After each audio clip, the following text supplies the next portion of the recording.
Boa noite, pessoal. Que Jesus nos abençoe. Estamos começando mais uma live de quartas do nosso querido Centro Espírita Naim Monte de Castro, o nosso celeiro de luz. Que a Sagrada Família, que Maria Santíssima, Jesus e acima de todos, Deus Pai, esteja em nossos lares, nos abençoando, nos acompanhando e iluminando. Espero que todos estejam muito bem. E hoje vamos iniciar mais um capítulo do livro Nosso Lar, psicografado por Chico Xavier e ditado por André Luiz. E estamos hoje num dos capítulos que eu acho mais bonito, que é uma descrição, por mais simples que seja, né? Mas que de alguma maneira toca bastante os nossos corações, porque fala sobre a área verde, uma área que deve ser belíssima em nosso lar e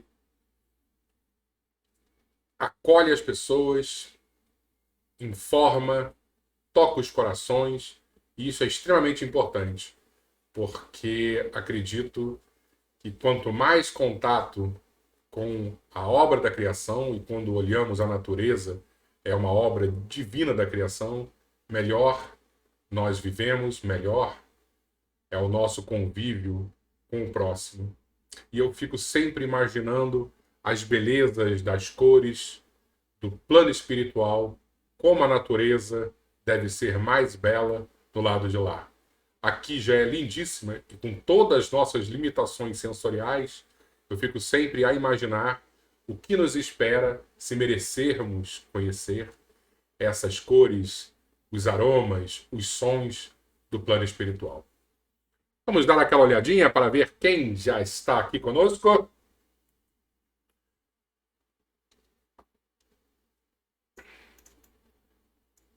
Neia, tudo bom, Neia? Muito boa noite. Socorro, tudo bom, Socorro? Semana passada eu faltei, hein, Socorro? Eu estava viajando e acabou que eu não pude fazer a live. Mas, de uma certa forma, aproveitei muito com a minha família. Elizabeth, tudo bom? Muito boa noite. Esqueci de mandar um abraço para seu Carlos, tá, Socorro? Manda para mim, por favor. Palmira, tudo bom, Palmira? Boa noite. Marisa, como é que você está, Marisa? Espero que você esteja muito bem. Patrícia, tudo bom, Patrícia? Beijo na família toda aí. Albertinho, meu irmão, tudo bom? Muito bom estar com você segunda-feira, hein, Albertinho? Quando eu dou um abraço em você, eu sinto que eu saio de alguma forma mais iluminado. Gosto muito de você, meu irmão. Elizabeth Marques, boa noite, Elizabeth. Grande beijo para você. Sônia Borba, tudo bom, Sônia?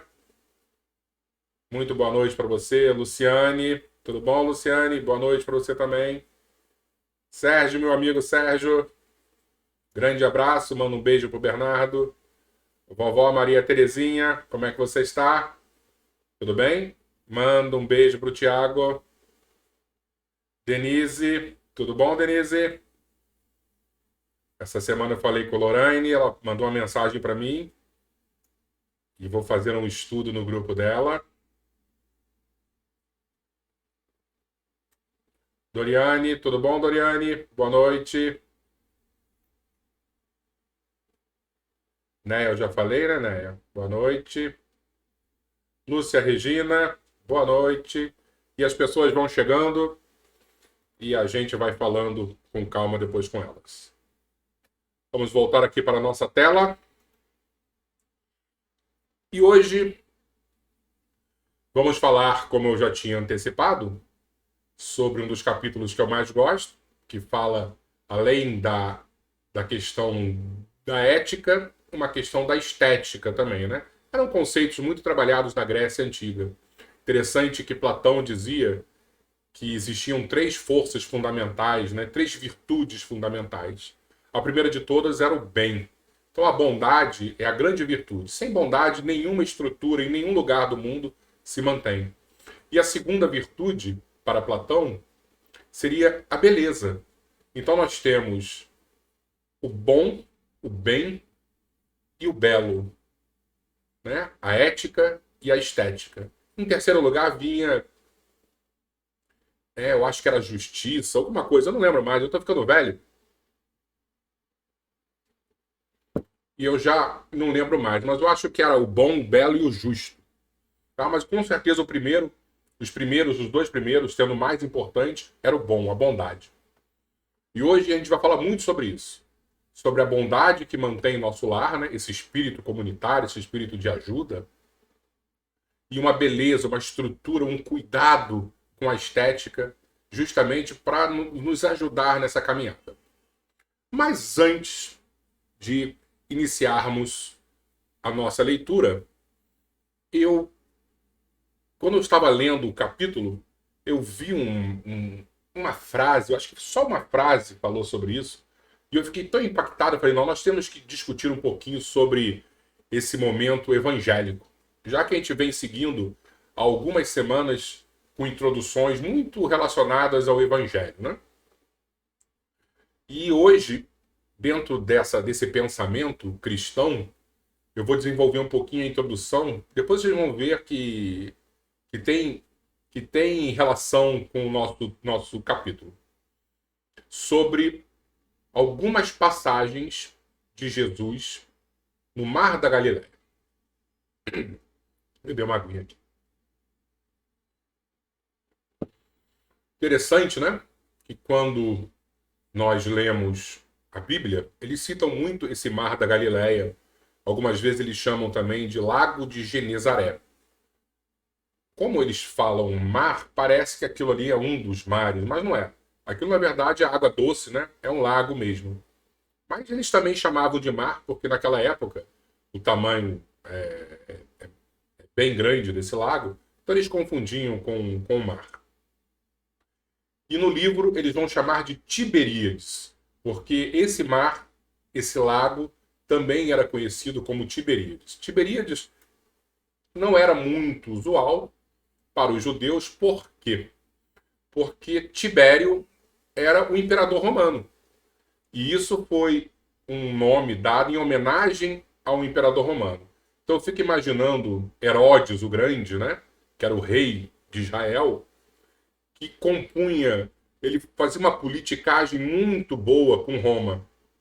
E claro que ele criava cidades como Cesareia Marítima, homenageando César, o imperador, Tiberíades, homenageando também Tibério, o imperador. Então ele sabia, de alguma forma, fazer uma política com quem mandava no mundo naquela época. E os judeus, eles não suportavam esses nomes, porque justamente eles não suportavam os romanos. Tá? E então eu prefiro chamar de Lago de Genezaré. Mas no livro hoje a descrição vai ser Tiberíades, e é claro que não há problema nenhum nisso. Então eu peguei para a gente aqui, só para te entender visualmente, o que é esse Mar da Galileia, ou Lago de Genezaré, ou Tiberíades, tá? É essa porção de água aqui, rodeada por diversas cidades. Aqui tem as mais importantes. Quando olhamos uma cidade lá à esquerda, na parte inferior, Nazaré, foi a cidade onde Jesus passou a maior parte da vida dele. Porque sabemos muito bem, dentro das Escrituras, que Jesus nasce em Belém, que não está aqui nessa regiãozinha. Ele é bem mais ao sul, onde hoje é a Palestina. Tá? Depois eles fogem para o Egito, depois eles retornam para Nazaré. E Nazaré é essa cidadezinha bem longe do lago. Só que Jesus apronta uma enorme. Ele, com uns 30 anos, iniciando o seu ministério, ele vai na sinagoga, e aí eu fico sempre imaginando, né? Jesus, extremamente conhecido na cidadezinha, onde a família toda viveu durante muitos e muitos anos, chegando na sinagoga, lendo as escrituras e dizendo em alto e bom som que ele era o Messias esperado. O absurdo que deve ter sido isso, o disse-me-disse, o escândalo que deve ter provocado essa revelação. E é claro que os conhecedores da lei, os judeus mais ortodoxos, vamos dizer assim, não aceitaram e, de alguma maneira, estava escrito na lei que ele deveria ser morto por causa disso. Ele deu um jeito, escapou, foge de Nazaré e vai para onde? Ele vai para essa cidadezinha que está à esquerda desse símbolo vermelho aqui no mapa, chamado Cafarnaum. Tá? Então a maioria das suas passagens são em Cafarnaum e ao redor também do Mar da Galileia, onde ele fazia as pregações. Cafarnaum, onde ele inicia os convites para aqueles que iriam segui-lo. Tá? E é interessante que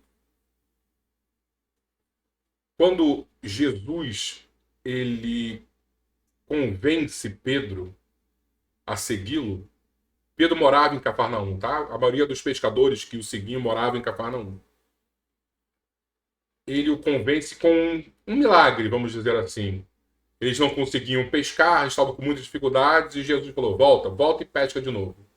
E Pedro falou: mas eu não consigo mais, não tem peixe hoje nessas águas, volta. E aí ele enche o barco com muitos e muitos peixes e percebem então que Jesus tinha algo de diferente e a partir desse momento começam a seguir Jesus.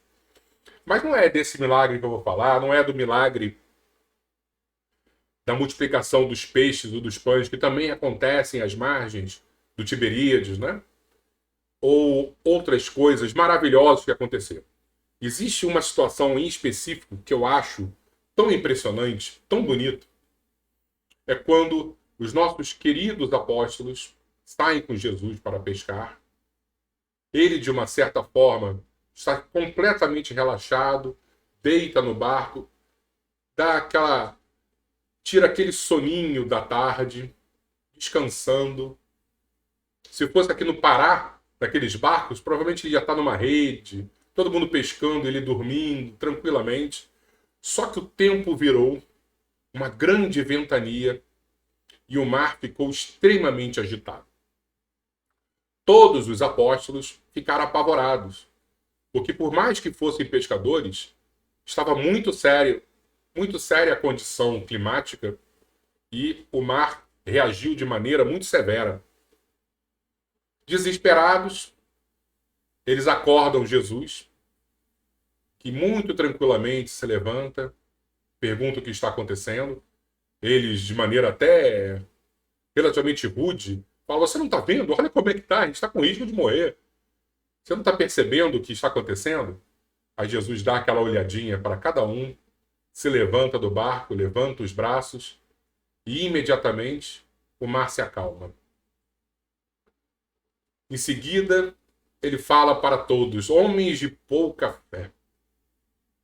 E nesse momento, quando ele cita homens de pouca fé, a gente precisa se transportar para 2000 anos atrás e se colocar nessa posição de estar ao lado de Jesus e não conseguir compreender de maneira nem superficial a dimensão da sua missão e a capacidade que ele tinha de acalmar os ânimos, seja das pessoas ou seja até mesmo da natureza. E quando 2000 anos se passam e nós nos vemos ainda nas mesmas condições de incertezas, de medos, de angústias, de receios, de dúvidas, nós precisamos recordar profundamente desse símbolo que atormenta a embarcação e Jesus presente nos momentos mais complicados para diminuir a tensão, para acalmar os ânimos e, de alguma maneira, transformar todo o ambiente. E aí não é uma questão apenas de fé, de acreditar. Porque muitas das vezes nós acreditamos. 2000 anos se passaram. Nós já experienciamos muitas vidas crendo nesse Jesus. Então, fé não deve ser apenas compreender que Jesus é o caminho, a verdade e a vida. Por que compreendemos isso? Mas fé é estar em sintonia. Fé, de alguma maneira, é estarmos no barco, na tormenta, e estarmos com a tranquilidade que Jesus possuía. Isso é fé. É estar em sintonia. Por isso é tão difícil a nossa caminhada. Porque a fé verdadeira é esse último estágio. Quando Jesus dizia, eu e o Pai somos um só, é porque os dois vibravam na mesma frequência. E é isso que precisamos buscar. A tranquilidade, a temperança, a calma, que é algo tão complicado nos dias de hoje, porque nos perdemos completamente. E a gente tem que também ter essa humildade de saber que é muito difícil alcançar esse estado de nirvana, como os antigos nos apresentavam de maneira figurada, essa sintonia com Deus, essa sintonia com Jesus. E aí vem o segundo simbolismo dessa passagem bíblica, que é Jesus ao nosso lado, precisando ser convidado a agir em nossas vidas. E quantas vezes nos vemos numa embarcação dentro da tormenta e esquecemos de acordá-lo, esquecemos de convidá-lo a agir. Então, acho que o simbolismo hoje do Tiberíades, do Mar da Galileia, do Lago de Genezaré, é compreendermos que Jesus está ao nosso lado, mas ele precisa ser convidado por cada um de nós a agir em nossas vidas. Existe o livre-arbítrio. Nenhum espírito evoluído, iluminado, vai ultrapassar um livre-arbítrio. Nós precisamos convidá-los para que possam agir nas nossas tormentas.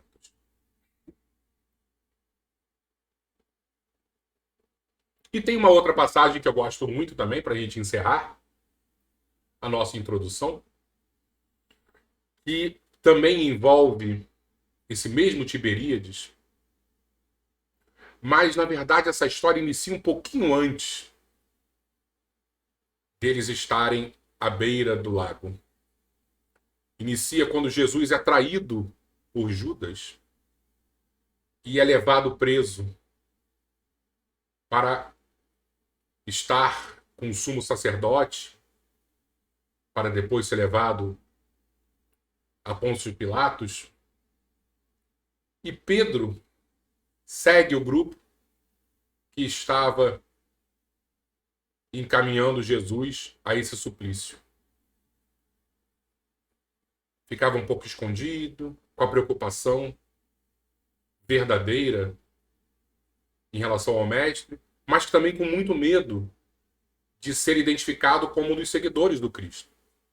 Porque ele vislumbrava um problema terrível e que acabou acontecendo.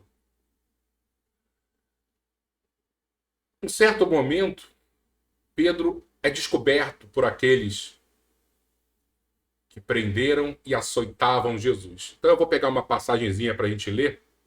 Se eu não me engano, é o Evangelho de Mateus. Lucas e Mateus escrevem muito parecido. Mateus tem uma diferença de uma palavra que eu acho legal a gente pegar hoje aqui para entendermos. Está no capítulo 26. Ora, Pedro estava sentado fora, no pátio, e aproximando-se dele uma criada, disse: Tu também estavas com Jesus, o Galileu. Mas ele negou diante de todos, dizendo: Não sei o que dizes. E saindo para o vestíbulo, outra criada ouviu e disse aos que ali estavam: Este também estava com Jesus, o Nazareno. E ele negou outra vez, com juramento: Não conheço tal homem. E logo depois, aproximando-se, os que ali estavam, disseram a Pedro: Verdadeiramente também tu é deles, pois a tua fala te denuncia. Então começou ele a praguejar e a jurar, dizendo: Não conheço esse homem. E imediatamente o galo cantou. E lembrou-se Pedro das palavras de Jesus, que lhe dissera: Antes que o galo cante, 3 vezes me negarás. E saindo dali, chorou amargamente. Qual a palavra que tem nessa passagem de Mateus e não tem em Lucas? É que Pedro praguejou. Pois quando a gente lê Lucas, parece que Pedro tinha sido reconhecido pelo seu sotaque de Galileu. O Galileu, que era uma região, a Galileia, que era uma região acima ali desse mapa que a gente está vendo, onde tinha o mar, as pessoas tinham um sotaque característico. Então eles eram reconhecidos pelo sotaque. Então quando a gente lê Lucas, parece que Pedro havia sido reconhecido pelo sotaque, simplesmente. Mas quando a gente vê Mateus e a gente lê a palavra praguejou,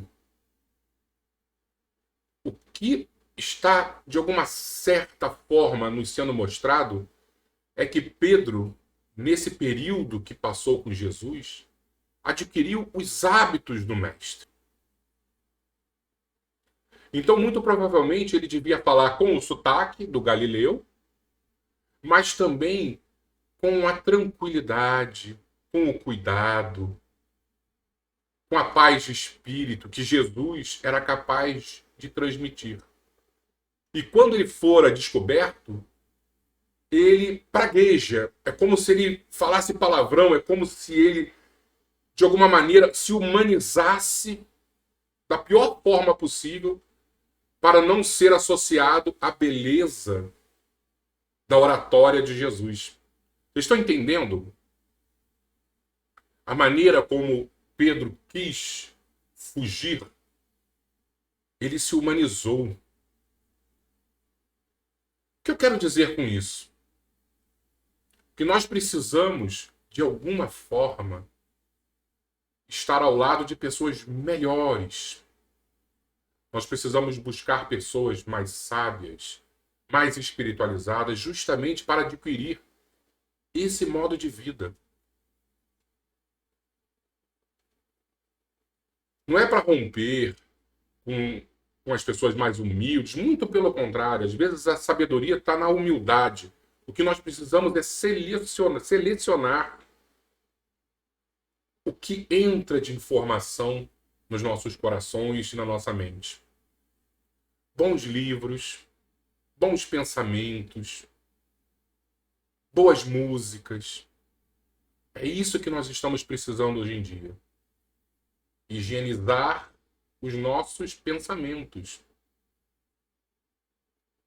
Nós temos que ser reconhecidos de alguma forma porque estamos espelhando pessoas boas, como Pedro foi reconhecido. Pedro foi reconhecido não apenas pelo sotaque, mas pela maneira de se comportar. Destoava de todos aqueles que ali estavam perseguindo o mestre.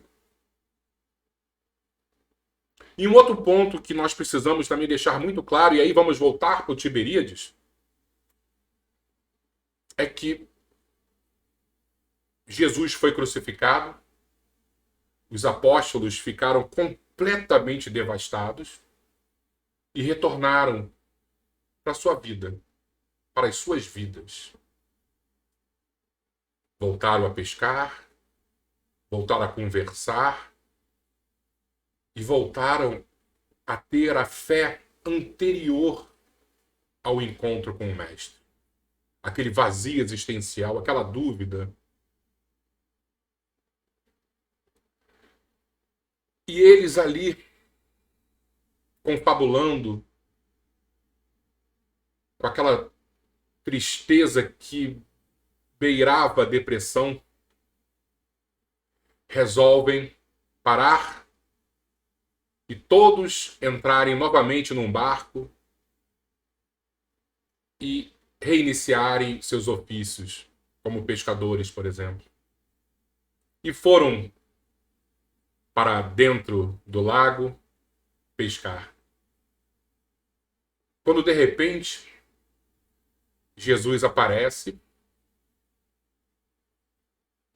à margem e os convida a jogar a rede para o lado direito da embarcação. Um minutinho. E jogar a rede para o lado direito da embarcação também tem um simbolismo que muitas das vezes nós estamos tão perdidos, por mais que conheçamos o caminho, nós estamos buscando as respostas nos lugares errados, as soluções nos caminhos equivocados. E Jesus diz: joga para o lado direito. O simbolismo do lado correto. Imediatamente, eles percebem que o mestre retornara, acabara ressuscitando e vão se encontrar. E aí vem, que para mim é uma das passagens mais bonitas do Evangelho, que é você dar oportunidade novamente àqueles que de alguma maneira estão perdidos. E esse simbolismo de Pedro ter negado Jesus 3 vezes, eu fico sempre imaginando como devia estar destruindo a autoestima desse pescador.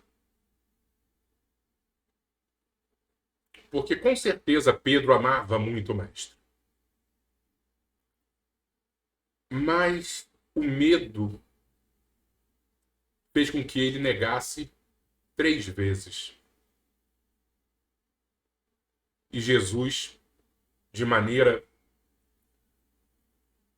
Aí eu vou usar o termo divino, né? Chega para Pedro e pergunta. Neste momento de reencontro, Jesus ressuscitado e Pedro devastado.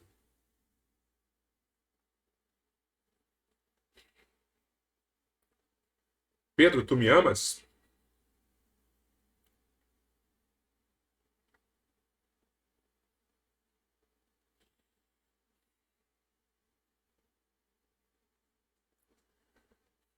Desculpa. E Pedro responde sim. E ele diz, então apacenta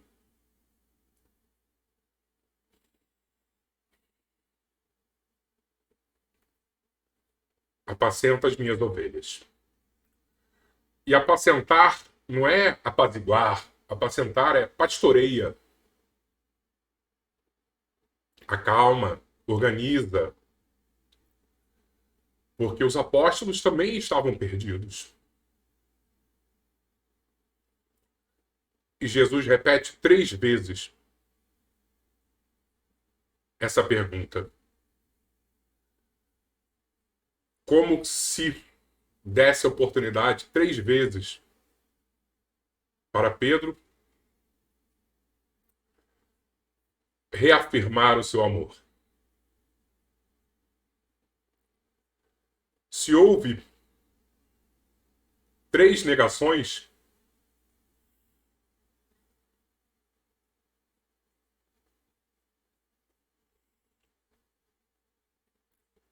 também houve 3 oportunidades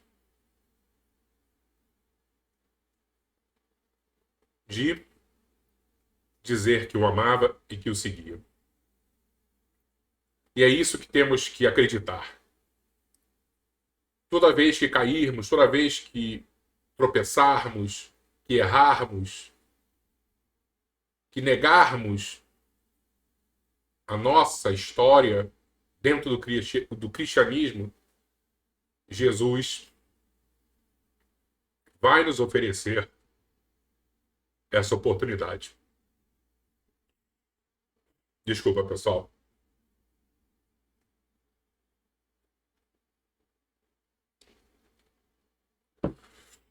Vamos ler antes que eu desencarne aqui?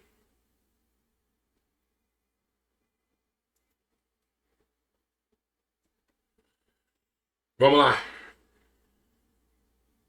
Notícias de Veneranda. Veneranda, a gente lembra que é um dos espíritos mais evoluídos que habitam em nosso lar. Vamos lá. Capítulo 32. Notícias de Veneranda. Agora que penetrara o parque banhado de luz, experimentava singular fascinação. Aquelas árvores acolhedoras, aquelas virentes sementeiras reclamavam-me a todo momento. De maneira indireta, provocava explicações de Narcisa, enunciando perguntas veladas. No grande parque, dizia ela, não há somente caminhos para o umbral ou apenas cultura de vegetação destinada aos sucos alimentícios. Lembrando que, no capítulo passado, ele estava numa região de vegetação onde acabou chegando aquele espírito tão desequilibrado. E aí, por isso que ela diz, né? Aqui não é só um caminho para o umbral, ou apenas uma cultura de vegetação, porque a gente percebe também que existe uma grande vasta de frutas, de árvores frutíferas que alimentam os moradores do nosso lar. A ministra Veneranda criou planos excelentes para os nossos processos educativos. E observando minha curiosidade sadia, continuou esclarecendo. Trata-se dos salões verdes para serviço de educação. Entre as grandes fileiras das árvores, há recintos de maravilhosos contornos para as conferências dos ministros da regeneração. Outros para ministros visitantes e estudiosos em geral, reservando-se, porém, um de assinalada beleza para as conversações do governador, quando ele se digna de vir até nós. Periodicamente, as árvores eretas se cobrem de flores, dando ideia de pequenas torres coloridas, cheias de encantos naturais. Temos, assim, ao firmamento, o teto acolhedor com as bênçãos do sol ou das estrelas distantes. E aí eu preciso que vocês imaginem tudo isso que a gente está lendo e tentem entrar nessa sintonia dessa paisagem belíssima. Devem ser prodigiosos esses palácios da natureza, acrescentei. Sem dúvida, prosseguiu a enfermeira, entusiasticamente. O projeto da ministra despertou, segundo me informaram, aplausos francos em toda a colônia. Soube que tal se dera havia precisamente 40 anos. Iniciou-se, então, a campanha do Salão Natural. O nome já é muito bonito, né? Salão Natural. Todos os ministérios pediram cooperação, inclusive o da União Divina, que solicitou o concurso de Veneranda na organização de recintos dessa ordem no Bosque das Águas. Surgiram deliciosos recantos em toda parte. Os mais interessantes, todavia, a meu ver, são os que se instituíram nas escolas. Variam nas formas e dimensões.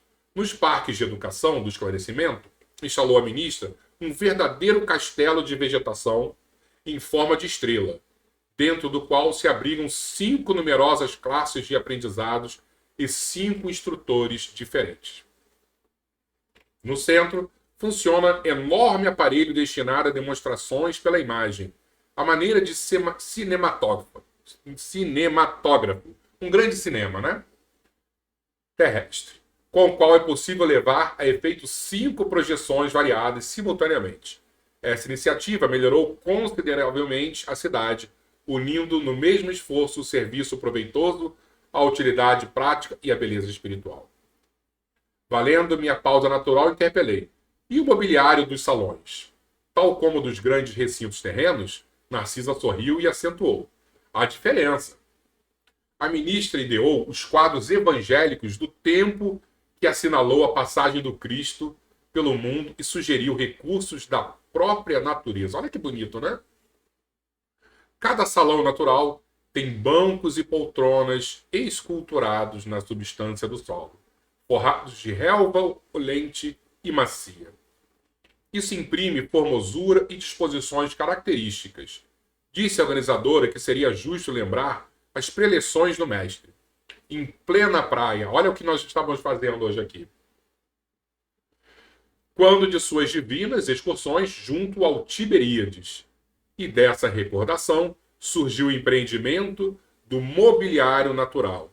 A conservação exige cuidados permanentes, mas a beleza dos quadros representa vasta compensação. E aí, quantas vezes um ser que está em nosso lar vai ser transportado para aquele magnetismo do Mar da Galileia, do Lago de Genezaré, desse Tiberíades? Você vê que cuidado a veneranda tem. A essa altura interrompeu-se a bondosa enfermeira, mas, identificando meu interesse silencioso, prosseguiu. O mais belo recinto do nosso ministério é destinado às palestras do governador. A ministra veneranda descobriu que ele sempre estimou as paisagens do gosto helênico, daquela Grécia antiga, mais antigo, e decorou o salão a traços especiais, formados em pequenos canais de água fresca, pontes graciosas, lagos minúsculos, palanquins de arvoredo e frondejante vegetação.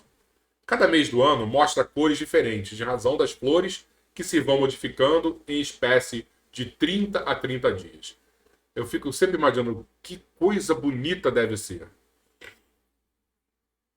A ministra reserva o mais lindo aspecto para o mês de dezembro, em comemoração ao Natal de Jesus, quando a cidade recebe os mais formosos pensamentos e as mais vigorosas promessas dos nossos companheiros encarnados na Terra, e envia, por sua vez, ardentes afirmações de esperança e serviço às esferas superiores em homenagem ao Mestre dos Mestres.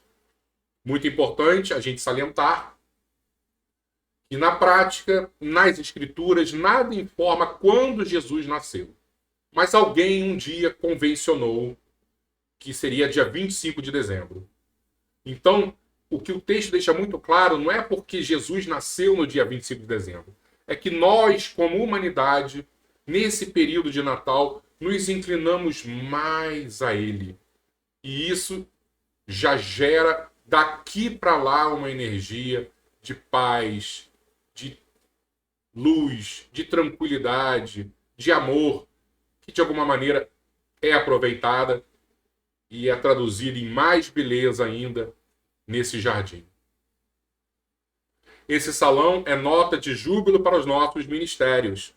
Talvez já saiba que o governador aqui vem quase que semanalmente aos domingos. Ali permanece longas horas, conferenciando com os ministros da regeneração, conversando com os trabalhadores, oferecendo sugestões valiosas, examinando nossas vizinhanças com umbral, recebendo nossos votos e visitas e confortando enfermos convalescentes. À noitinha, quando pode demorar-se, ouve música e assiste a números de arte, executados por jovens e crianças dos nossos educandários. A maioria dos forasteiros que se hospedam em nosso lar costuma vir até aqui só no propósito de conhecer esse palácio natural que acomoda confortavelmente mais de 30.000 pessoas. Eu fico sempre imaginando, vou ser repetitivo, como deve ser bonito. Ouvindo os interessantes informes, eu experimentava um misto de alegria e curiosidade. O salão da ministra veneranda, continuou Narcisa, animadamente, é também esplêndido recinto cuja conservação nos merece especial carinho. Todo o nosso préstimo será pouco para retribuir as dedicações dessa abnegada serva de nosso Senhor.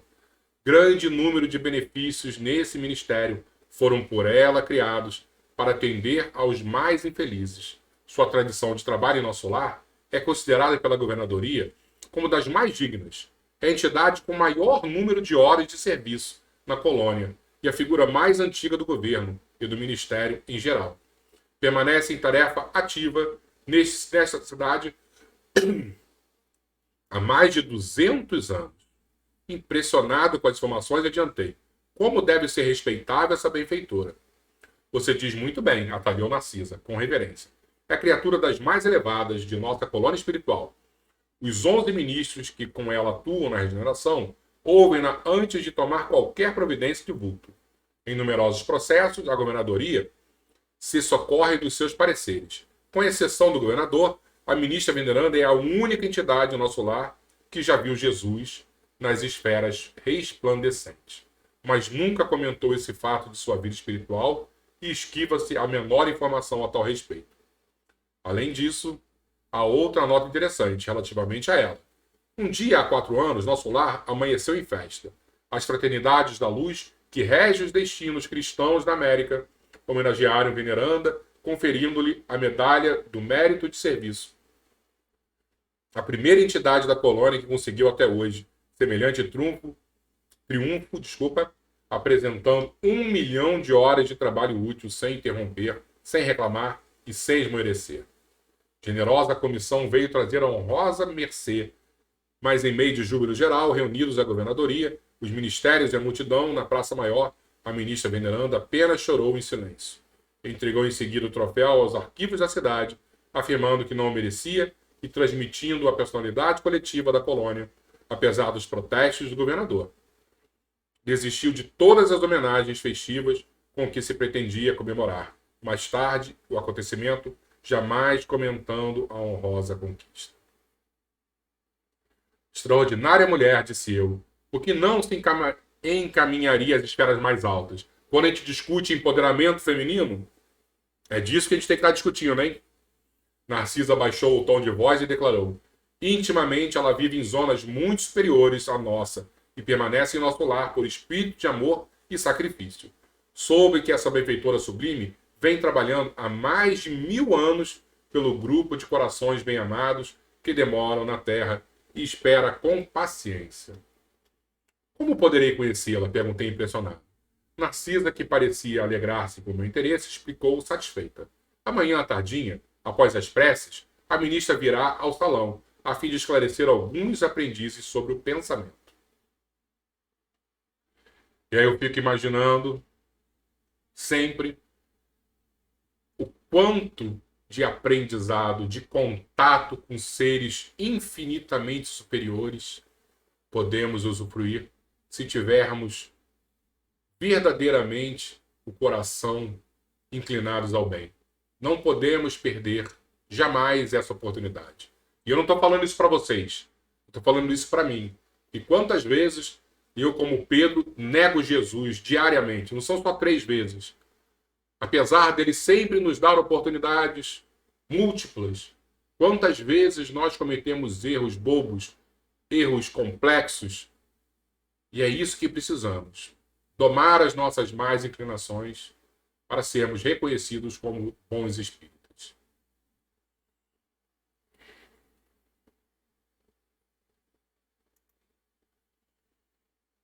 Pessoal, chegamos ao final de mais um capítulo. Espero que vocês tenham gostado, porque de alguma maneira esse é um dos meus melhores capítulos. Quando eu leio, eu fico sempre muito emocionado e, de alguma forma, tento imaginar a beleza que deve ser esse cuidado todo estético e, acima de tudo, essa bondade que pensou, que arquitetou toda essa organização natural que deve ser nosso lar. Vamos fazer a nossa prece?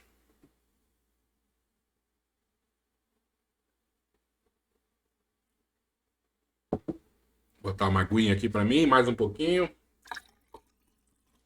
Porque os espíritos sempre fluidificam as nossas águas. Vamos lá fazer a nossa prece, pessoal.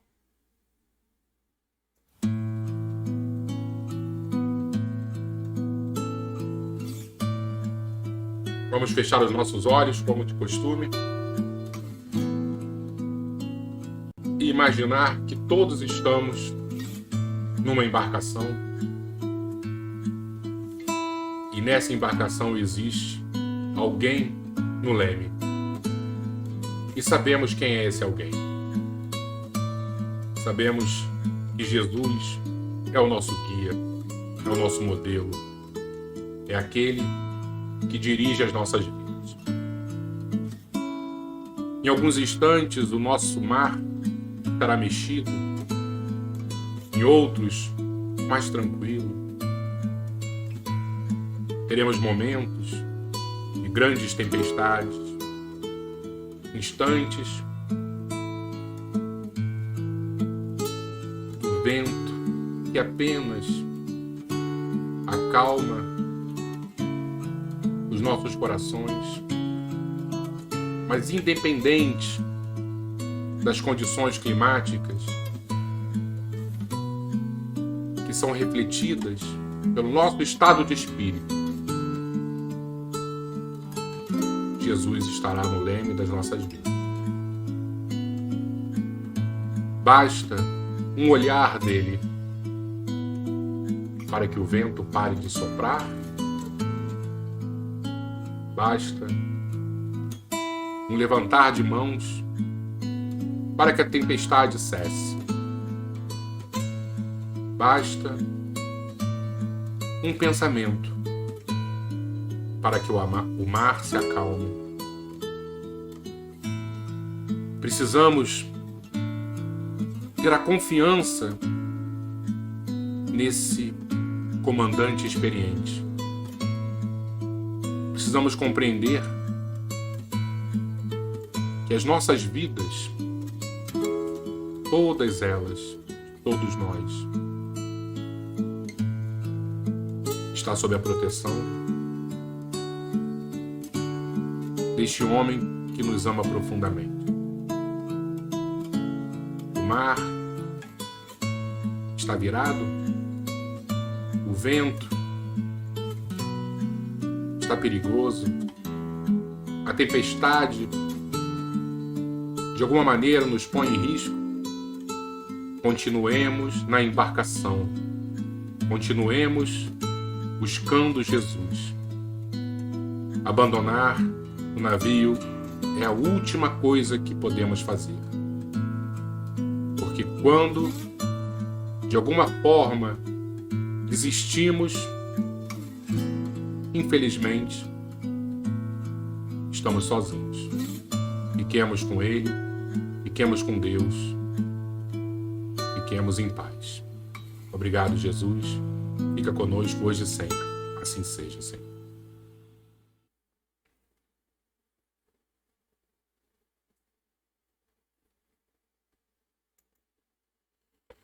Muito obrigado, pessoal.